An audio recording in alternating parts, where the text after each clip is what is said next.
ही पहा आमची माऊ. आज बनवणार आहोत आपण शेवग्याची भाजी.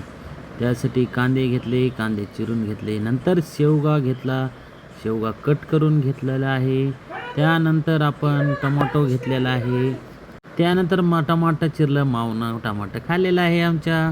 आता आपण घेऊ तर तीळ. भाजीला चव येण्यासाठी आपण तीळ घेतलेला आहे. कोथिंबीर, कढीपत्ता, 4 मिरच्या घेतलेल्या आहे. आणि आपण आता शेवगा शिजवण्यासाठी कुकरमध्ये घातलेलं आहे. त्यामध्ये आपल्याला लागेल तेवढं पाणी घालायचं आहे. जेवढा रस्सा करायचा आहे तेवढं पाणी त्यामध्ये घालायचं आहे.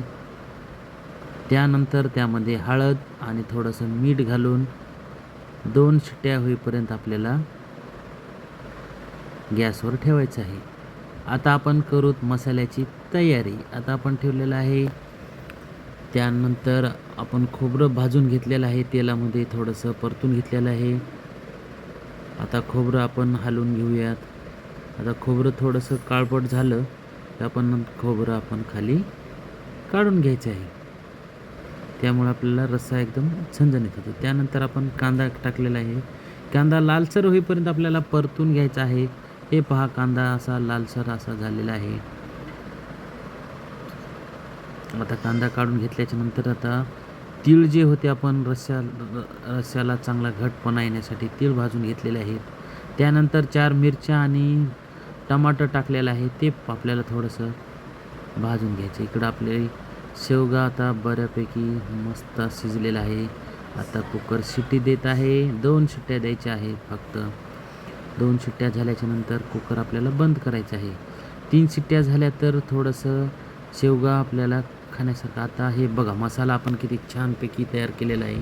आता हा मसाला आपल्याला मिक्सर काढून घ्यायचा आहे. त्यामध्ये टाकलेला आहे आपण घरगुती मसाला आणि थोडंसं मीठ. त्यानंतर आपण हे मिक्सर असं छानपैकी मसाल्याचं तयार झालेलं आहे. त्यानंतर आपल्याला कढईमध्ये 2 पळी तेल टाकायचं आहे.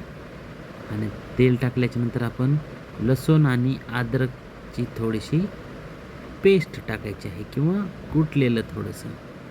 त्याला थोडंसं आपण हलवून थोडंसं लालसर होईपर्यंत आपल्याला त्याला परतवायचं आहे. किती छान सेंट आलेला आहे याचा, आता सुगंध सुटलेला आहे. त्यानंतर आपण जे पेस्ट तयार केली होती, कांदा, खोबरं, टमाटो, तर ते ह्याच्यामध्ये आपल्याला घालून घ्यायचं आहे. त्याच्यामध्ये आपण घरी केलेला काळा मसाला आणि थोडंसं लाल तिखट टाकलं होतं. आता हे थोडंसं तेल सुटजेपर्यंत आपल्याला हे कढईमध्ये परतून घ्यायचे, जेणेकरून आपल्याला त्याचा टेस्ट आहे. हे बघा, आपलं 2 शिट्ट्या पूर्ण झालेल्या आहेत आणि इकडं आपलं दोन्ही बी चालू आहेत आपले पॅरलल. आता ह्यानं बघा तेल सुटलेलं आहे मसाल्याला, खूप छान तेल सुटलेलं. ह्याच्यामध्ये आता आपण जी शेवगा आपण बॉईल केला होता मस्त लगे, तर ते ह्या टेक्स्चरमध्ये ॲड करायचं आहे.